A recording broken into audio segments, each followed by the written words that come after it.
Kid, this isn't a playground. The towering man, commander of an entire military unit, was speaking to a petite 12-year-old girl with a massive gun case strapped over her shoulder. Who was this girl? And what was her purpose for coming to this military zone with such an oversized weapon case? Before we begin, let us know in the comments what city are you watching from. Enjoy the story. The pale morning sunlight filtered gently through the window frame, casting a soft, dreamlike glow on the worn wooden floor of the small house. Today marked the second anniversary of Sergeant Elias Thorne's passing, a name that had once been a silent legend within the Special Operations Forces, now carefully tucked away as a memory in the heart of his 12-year-old daughter, Elara. The young girl sat cross-legged on the rug, her back perfectly straight, hazel eyes locked in focused concentration. In front of her lay the disassembled parts of a steel and polymer beast, the Chaytak M200 sniper rifle. This was no ordinary weapon. It was her father's relic, a custom-modified version down to the smallest detail, bearing faint scars from time and unnamed battles. Towering and formidable, its length nearly matched Elara's own height. Yet in her hands, it seemed anything but foreign. Elara's slender fingers glided over each component with quiet reverence. Using a soft cloth, she carefully wiped away every speck of dust, every smudge of faded oil. Every movement was steeped in ritual, an act she had performed countless times. Her father's words echoed in her mind, his voice deep, steady, and warm. A weapon is just a tool, Elara. What matters is the purpose of the one who holds it. To Elara, this rifle was not a tool of destruction. It was the last tether connecting her to her father, a symbol of his strength, precision, and solitude. She could feel its weight, not just the physical heft of metal and polymer, but the burden of the responsibilities he once bore. After cleaning the final part, Elara began reassembling the rifle. Each click and snap echoed crisply through the stillness of the room, sharp, deliberate, and precise. Stock, receiver, barrel, scope, every piece locked into place with perfect alignment, forming a unified whole. She gazed at her work. A deadly weapon, yes, but in her eyes, a sacred heirloom. With a rare expression of resolve not often seen in someone so young, Elara carefully placed the rifle into its foam-lined case. She stood up, donned her most formal military-inspired outfit, and hoisted the heavy case over her shoulder. Today, she would not honor her father in silence. Today, she would make his voice echo once more. At the main security gate of Fort Braddock, she presented a small metal card engraved with the image of a phoenix. Instantly, a top-secret protocol known as Code Phoenix was activated, ordering an immediate escort to the commander's office. Just like that, Elara was driven through every layer of security in a military jeep, unhindered. Now, standing in the cold corridor of the command building, flanked by a silent soldier, she could feel the shift in atmosphere. Commander Gideon Rourke's office was an oppressive space, thick with power and the scent of fine cigars. Dark mahogany furniture, framed metals lining the walls, and a massive military map all radiated the gravity of the man seated behind the desk. Rourke was a large man, with a weathered face and razor-sharp eyes that could make even battle-hardened soldiers second-guess themselves. The appearance of Elara, a petite girl with an oversized gun case, sucked the air from the room. Even the aide delivering a report stumbled over his words, his curious gaze drifting toward the uninvited guest. Rourke narrowed his eyes and set his cigar down in the ashtray. Kid, this isn't a playground. Elara stepped forward without hesitation. She hoisted the heavy gun case onto the polished wooden desk with a solid thud. Commander Rourke, she said, her voice clear and unwavering. I'm Elara Thorne, daughter of Sergeant Elias Thorne. The name Thorne hit Rourke like a jolt of electricity. He froze, cigar pausing midair. His expression twisted into something complicated, a mix of surprise, irritation, and a flicker of bitter nostalgia. Elias Thorne, the Phoenix. To the world, Elias had been a hero. But to Rourke, Elias had always been a shadow, a quiet rival he had never quite outrun. They had been two sides of the same coin, equally skilled, but walking vastly different paths. And Elias's death had left a hollow echo, a victory that tasted more like defeat. Today is the anniversary of my father's passing, Elara continued, pulling Rourke from his thoughts. I'm here to request permission to fire his rifle at the range. Just 10 rounds, to honor him. Rourke looked down at the case, then back up at Elara. Her eyes were steady and fearless, filled with a quiet, unshakable resolve. A smirk slowly spread across Rourke's lips. A 12-year-old girl wanting to shoot a Chaitak M200? Ridiculous. But then a different thought flickered to life. Wasn't this the perfect opportunity? A chance to finally disprove the myth of the so-called Phoenix, to show that his legacy, in the hands of a child, was nothing but fantasy and fluff. He could end that legend once and for all, right here, right now. Very well, Rourke said, his tone laced with condescension. A strange request, but I'll allow it. I'm curious to see what's left of your father's legacy. He picked up the phone and called the officer in charge of the range. Vance, get range 3 ready. We've got a special guest who wants to fire a few rounds in remembrance, he said, dripping sarcasm over the word. Make sure everyone gets a good view of this little performance. Rourke hung up, leaned back in his chair, and crossed his arms. He looked at Elara like a cat toying with a mouse, waiting for the inevitable humiliation. What he didn't know was that he had just opened the door to a truth that could unravel everything he thought he knew. Firing range 3 at Fort Braddock was a vast, wind-swept expanse. Steel targets sat motionless at varying distances, from close-up to near invisible on the distant horizon, shimmering under the harsh midday sun. Word had spread like wildfire. The daughter of the Phoenix was about to take her father's legendary rifle to the range. Now, lining the safety perimeter, it wasn't just Rourke and training officer Kalen Vance. Nearly a dozen other officers and soldiers had gathered, drawn in by the promise of what they assumed would be a laughable spectacle. The air buzzed with whispers and poorly disguised chuckles. They watched Elara, a petite girl struggling with an oversized gun case, then glanced at each other with amused, mocking eyes. Rourke stepped forward, his self-satisfaction unmistakable. With theatrical flair, he opened the case and lifted out the Chaitak M200. The rifle was long, heavy, comically out of place in this context. A handheld cannon, Rourke announced loudly, making sure everyone could hear. In her father's time, this was a legend. Let's see what it can do today in the hands of a little girl. He placed the rifle on the table. No target was assigned, no drill specified. For Rourke, the outcome was already set in stone. He was certain the girl wouldn't even survive the recoil of the first shot. This wasn't a test, it was a public humiliation of Elias Thorne's legacy. Kalen Vance, the upright training officer, felt a pang of unease. He stepped closer to Elara. Are you sure about this, Elara? This rifle packs a serious punch. Elara simply looked up at him, her eyes clear and calm. I'm sure, sir. My father taught me. She stepped into the shooting lane, ignoring the stares and whispers. She didn't need their belief. She only needed their witness. Elara skillfully placed the sniper rifle on the rest. Every one of her movements, from loading the magazine to adjusting the stock to fit her small shoulder, exuded a frightening precision and calmness. The young girl lay down, pressed her cheek to the stock, closed one eye, and stared intently through the scope. Silence began to fall, the snickering stopped, replaced by a curious anticipation. The blast tore through the air, powerful and commanding. It made several people flinch. Simultaneously, from 500 meters away, a sharp echoed back. The steel target vibrated, a perfect, round hole appearing right in its center. 3 consecutive shots, 3 deafening blasts, 3 bullet holes clustered tightly together at the target's center. The silence now took on a different quality. The whispers had died. The officers looked at each other, the mockery in their eyes gone, replaced by a hint of undisguised astonishment. Rourke still wore a smirk, but it was starting to look strained. He muttered, just loud enough for the person next to him to hear, "Just luck." Elara was unfazed. She calmly worked the bolt, ejecting the hot shell casing and chambering a new round. She made a slight adjustment to a dial on the scope, a minute refinement that only expert marksmen would understand.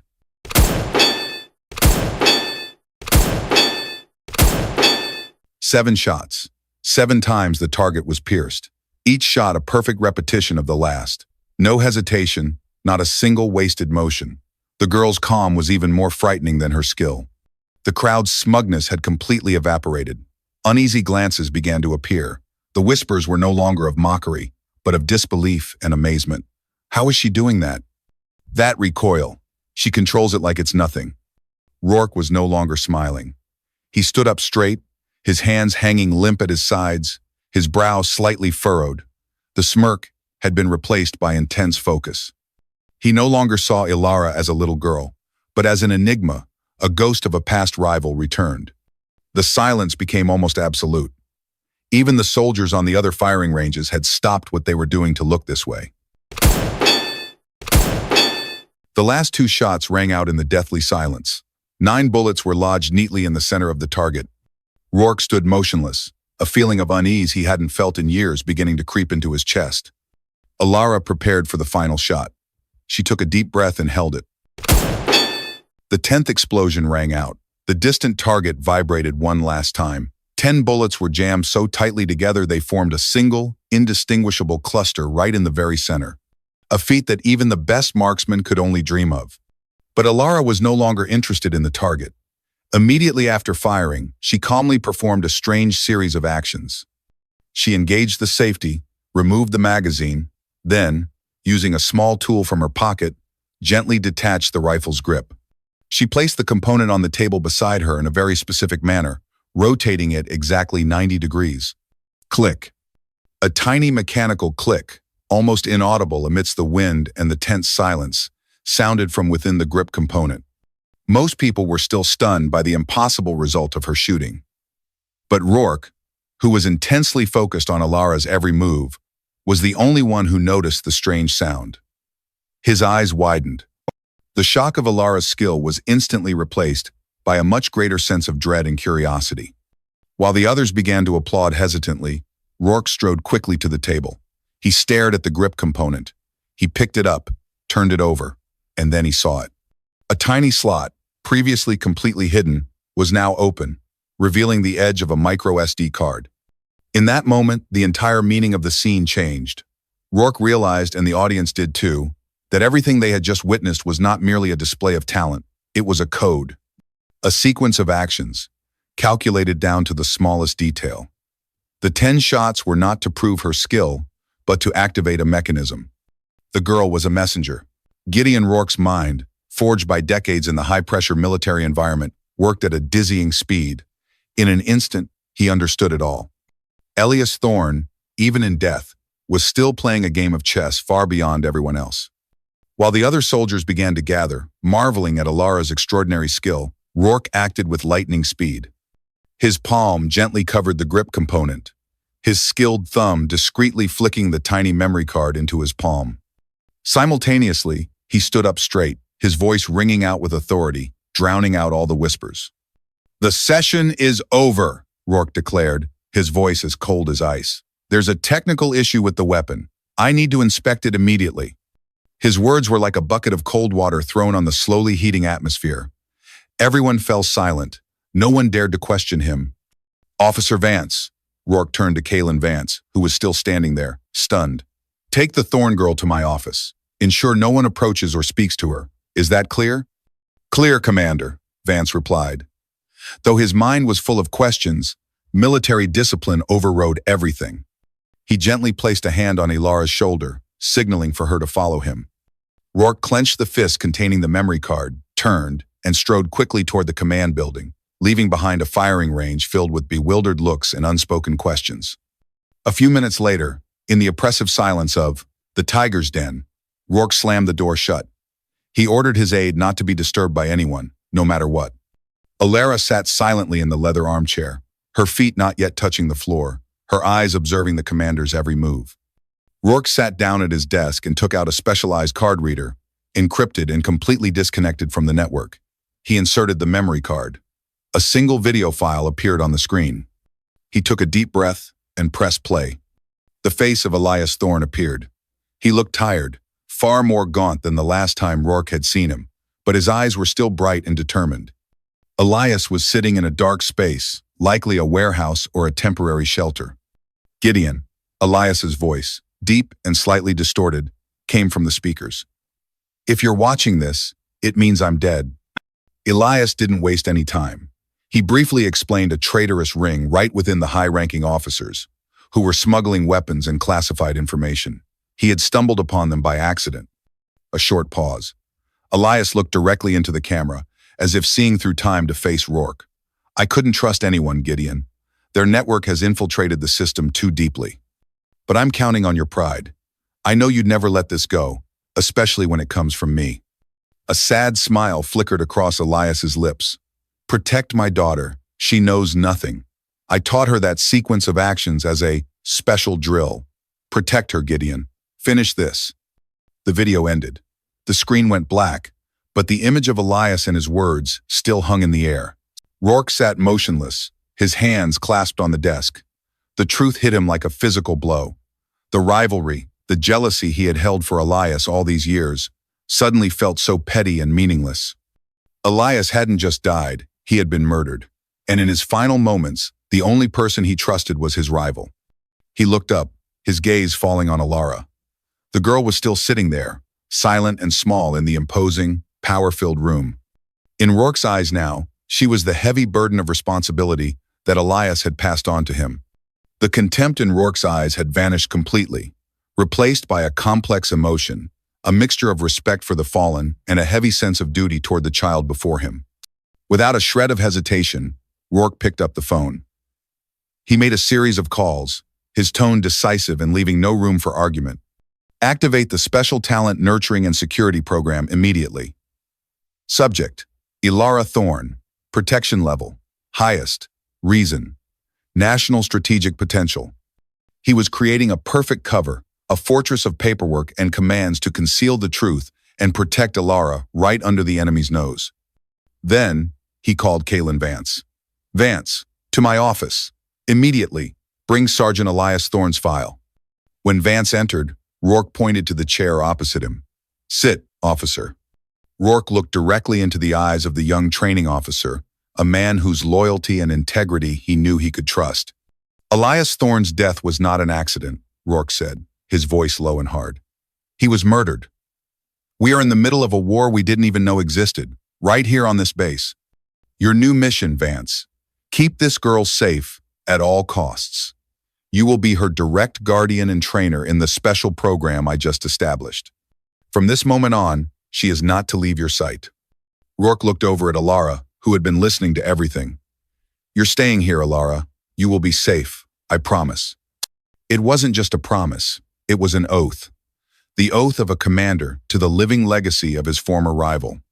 Night had fallen over the Fort Braddock base, but in Commander Rourke's office, the lights were still bright. The air was thick with tension.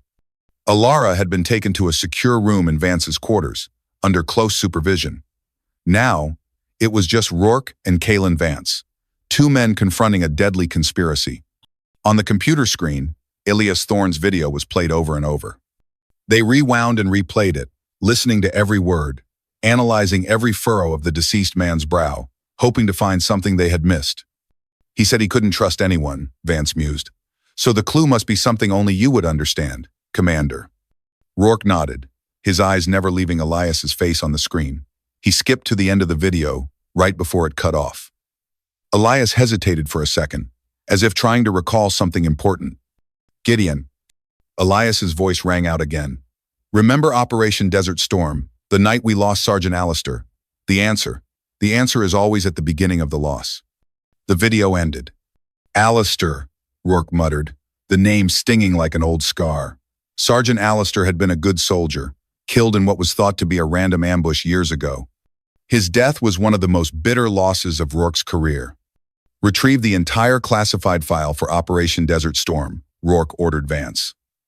All reports, patrol logs, intelligence briefings. I want to see everything. They threw themselves into the work, two men lost in a sea of digital documents. Hours passed. Finally, Vance paused at a file. Commander, look at this. It was the patrol report from the night Alistair died.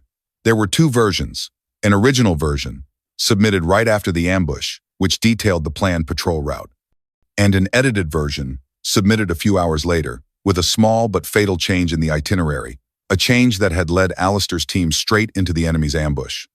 Who changed it? Rourke asked, his voice hard. Vance pointed to a name at the bottom of the edited report. The person who signed off on the last-minute change was the battalion's communications officer at the time. This person was later promoted very quickly, filling the very vacancy that Alistair's death had created. Rourke stared at the name on the screen, and his chest tightened. It was a familiar name, an officer he still trusted, one of his closest subordinates. Major Corbin. And then, another detail made their blood run cold. Kalen Vance looked up at Rourke, his voice hoarse. "Commander, Major Corbin is my cousin." This revelation made everything 10 times more complicated and dangerous. Rourke looked at Kalen, seeing the conflict and horror in the young officer's eyes. But he also saw determination. "To whom does your loyalty belong, officer?" Rourke asked bluntly, his voice unyielding. "To the army and to the truth, Commander," Kalen replied, without a second's hesitation. "He may be my blood, but if he is a traitor, he will pay the price." Rourke nodded. He knew he had placed his trust in the right person. "Good. We can't confront him directly. He has his network. We'll use the bait itself to set a trap." The plan was laid out quickly and meticulously. Rourke would deliberately leak information through channels he knew for certain Corbin was monitoring. The false information would be this: he had found critical evidence left by Elias, and to ensure its safety, he would transfer Elara and the evidence to a higher-level security facility the following night. The transport route would also be accidentally revealed. "He won't miss this opportunity," Rourke said. "He'll have to act to silence the last witness and destroy the evidence." Meanwhile, Rourke and Kalen Vance secretly assembled a small special task force, comprised of the most loyal soldiers they could trust. They would not travel with the decoy convoy. Instead, they would lie in ambush along the route, waiting for the traitor and his minions to walk right into the trap. The next evening, before the plan began, Rourke went to see Elara. She was sitting in her room, cleaning her father's rifle, not in preparation for a fight, but as a way to find peace. Rourke sat down beside her, his presence no longer intimidating as before, but somewhat more subdued. "Elara," he began, "tonight we're going to finish what your father started. It will be a little dangerous, but Officer Vance and I will be right there with you. You will stay here, where it's safest." He paused for a moment, looking directly into her eyes. "Do you trust me?" Elara stopped her hands, looking up at him. Her eyes were clear and held not a ripple of fear. She looked deep into the eyes of the commander, the man who was both her father's rival and his trusted confidant. "My father trusted you," she replied, her voice firm. A simple sentence, yet it carried more weight than any oath of loyalty. It was a burden, a motivation, the legacy that Rourke had to bear. He nodded, stood up, and left. The trap was set. Tonight, justice for the Phoenix would be decided. In the dense and silent night, only the chirping of insects and the engine sounds of the escort convoy broke the stillness. 3 military jeeps moved along a deserted dirt road, their headlights sweeping long beams of light across the tree line on both sides. The vehicle in the middle, a light armored car, was supposedly carrying Elara and the evidence. But inside, there was only a mannequin in a military uniform and a tracking device. Just as Rourke had predicted, as the convoy entered a narrow turn, all hell broke loose. Deafening explosions erupted from both sides of the road, followed by a thick barrage of gunfire that rained down on the convoy. Sparks flew as bullets slammed into the steel plating. The decoy convoy immediately stopped, and the soldiers inside, who had been briefed for the mission, quickly took cover and returned fire, creating a chaotic and intense firefight. From the darkness, a group of mercenaries in black tactical gear, equipped with state-of-the-art weapons, began to tighten their encirclement. They moved professionally, their objective clearly the armored vehicle in the middle. But they didn't know that they were the prey. The moment the attacking team was fully exposed, Rourke ordered over the radio, "Act!" From their prearranged positions on the hillside and in the thickets, Rourke and Kalen Vance's special task force opened fire in unison. Muzzle flashes lit up from all directions, forming a pincer of fire that enveloped the attackers. Hit unexpectedly from the rear and flanks, the mercenary group quickly fell into disarray. The ambush turned into a slaughter. Within minutes, the entire attacking force had been neutralized. Amidst the chaos, a lone figure emerged from the edge of the forest. It was Major Corbin. He had not participated in the firefight. His objective was singular, to personally eliminate the evidence and the witness. Seeing that the mercenaries' attack had failed, he decided he had to act himself. He rushed toward the armored vehicle, a silenced pistol clutched in his hand. He yanked open the rear door of the vehicle. But the person who stepped out was not a frightened little girl. The one who stepped out was Commander Gideon Rourke. Rourke's large frame completely blocked the faint light from inside the vehicle. In his hands was not a standard-issue rifle. He was holding Elias Thorne's Chaytak M200, the relic of the man Corbin had betrayed. Corbin froze, his face contorting from determination to absolute horror. "Rourke! How are you?" Elias sends his regards. Rourke's voice was as cold as ice, each word a dagger stabbing into Corbin's panic. "You sold out Alistair during Operation Desert Storm for a promotion. And when Elias found out the truth, you killed him to silence him." Rourke stepped forward, the Phoenix's rifle in his hands like a symbol of justice. "It's all over, Major."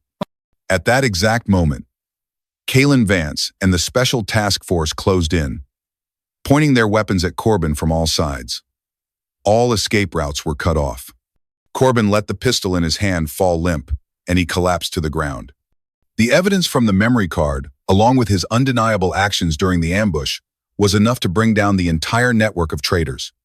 1 week later, the sky was clear and sunny. In the main parade ground of the Fort Braddock base, a formal ceremony was being held. Witnessed by the entire garrison, Sergeant Elias Phoenix Thorne was posthumously awarded the Medal of Honor for his extraordinary courage and sacrifice in the line of duty protecting the nation. Elara stood in the front row, flanked by Commander Rourke and Officer Kalen Vance. She wore a white dress, her hair tied back neatly. She was no longer the girl burdened by suspicion and loss. Now, her eyes sparkled with pride for her heroic father. After the ceremony, Rourke led Elara to a quieter place. He handed her the case containing the Chaytak M200. "It has completed its final mission," Rourke said, his voice deep and sincere. "Now it belongs to you, not as a weapon, but as a keepsake. A reminder that a true legacy doesn't lie in cold steel, but in the courage and truth your father fought to protect." Elara opened the case, her hand gently tracing the familiar frame of the rifle. She took it, its weight no longer a burden, but a warm connection. She hugged the rifle to her chest and looked toward the horizon. The echo of the Phoenix was no longer a lament of injustice, but had become an epic of justice served, of a father who planned beyond death itself to protect his daughter. His legacy would live on, not just in medals, but in the courageous heart of his little girl. The story had come to a fitting end.